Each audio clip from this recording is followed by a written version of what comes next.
ठाकरे गटामार्फत आंदोलन करण्यात आलेले बबन लोणीकरांच्या विरोधात काल भारतीय जनता पक्षाचे आमदार बबनराव लोणीकर यांनी शेतकऱ्यांच्या संदर्भात, शेतकऱ्यांच्या मुलांच्या संदर्भात, शेतकऱ्यांच्या आया बहिणींच्या संदर्भात जे बेताल वक्तव्य केलं की शेतकऱ्यांना भारतीय जनता पार्टीतर्फे कपडे, बूटं, पैसा, शेतकऱ्यांना बी बियाण्यासाठी पैसे पुरवले जातात, याचं जे बेताल आणि बेजबाबदारपणाचं वक्तव्य केलेलं आहे त्याचा आम्ही आज या ठिकाणी निषेध केला।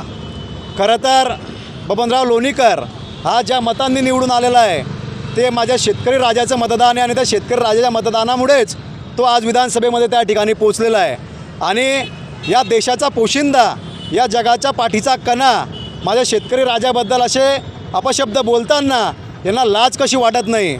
आज आपण जर पाहिलं असेल तर महायुती सरकारमध्ये असे अनेक मस्तवाल आमदार मंत्री त्या ठिकाणी बसलेले आहेत। माझा या महायुती सरकारला सवाल आहे की आपण यांच्यावर काही कारवाई करणार आहात की नाही, का अशाच पद्धतीने यांची मस्ती ही चालू राहणार आहे। या राज्याची आपण जर परिस्थिती बघितली असेल तर माननीय मुख्यमंत्र्यांनी यापूर्वी शेतकऱ्यांना या ठिकाणी कर्जमाफीचं या ठिकाणी आश्वासन दिलेले होते, परंतु शेतकऱ्यांची कर्जमाफी त्या ठिकाणी झालेलीच नाही आहे। उलट या ठिकाणी शेतकऱ्यांची अवहेलना त्यांच्या मंत्र्यांकडून, आमदारांकडून केली जाते। निश्चितच आम्ही या ठिकाणी या महायुती सरकारचं, भारतीय जनता पार्टीच्या आमदाराचं या ठिकाणी आज निषेध व्यक्त केला आहे आणि त्यांचा पुतळा दहन करून या ठिकाणी आज आम्ही प्रतिकात्मक या ठिकाणी त्यांचा निषेध या ठिकाणी व्यक्त केलेला आहे।